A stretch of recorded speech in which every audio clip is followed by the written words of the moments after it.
All right, well, how much should you be saving towards your retirement? No matter your age, something to keep in mind. Certainly, Stewart Welch from the Welch Group joins us to break this down.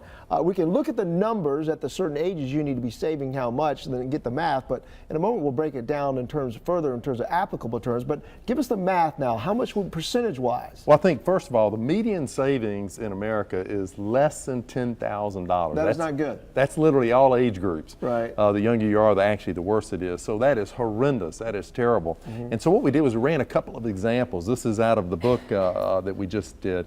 And we took a 25-year-old making $30,000 and we just kind of froze it. No inflation, no anything. Okay. And that person, the first Mike starts out saving 15% and saves 15% all along, and he ends up with $800,000 when it's time to retire. Okay. That's enough. That's actually really good because that's a 4% withdrawal rate plus Social Security. He's in really good shape. How old was this Mike when he started? Started 25. 25, okay. 15%. Okay. Okay, and then we take Mike number 2 and we start, he doesn't have the money to do that. He's got a lot of other things going on. So he starts at 3%, but every year he just increases his savings 1% a year until he gets to 15%. So for about 12, it takes him about 12 years to get there. Okay. He ends up with $600,000. So he's actually in pretty good shape, including Social Security. He's really got enough to kind of manage that lifestyle. Okay, all right. The third one starts at 3% and he just never gets any further. He ends up with $160,000. He is way underfunded. He has a big problem. Yeah. So I think it leads into the question,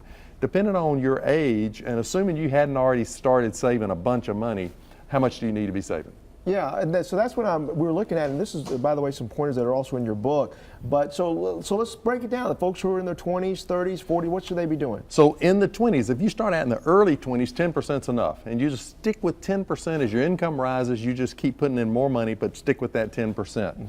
If you wait until your 30s, you need to bump that up. If you're just starting, you need to bump that up into the 15% range. And when you move into your 40s, it's going to be 20 to 25%, depending on whether you're early 40s or late 40s. And if you're in your 50s and hadn't really gotten started, you got a problem. You better start looking at how to cut expenses, plan on working longer. And then we have people in their 60s that hadn't done it. And listen, you better love what you do, because you're going to be doing it the rest of your life, or you're going to have a really, you're going to have a really disappointing retirement. Well, you read stories about people who get to retirement age. Their biggest regret is that they didn't save enough for retirement. Hello, Mike. Yeah, I know. No, it's like Social Security is not the answer. It never was intended to be. It's intended to provide just a very minimum amount of retirement income.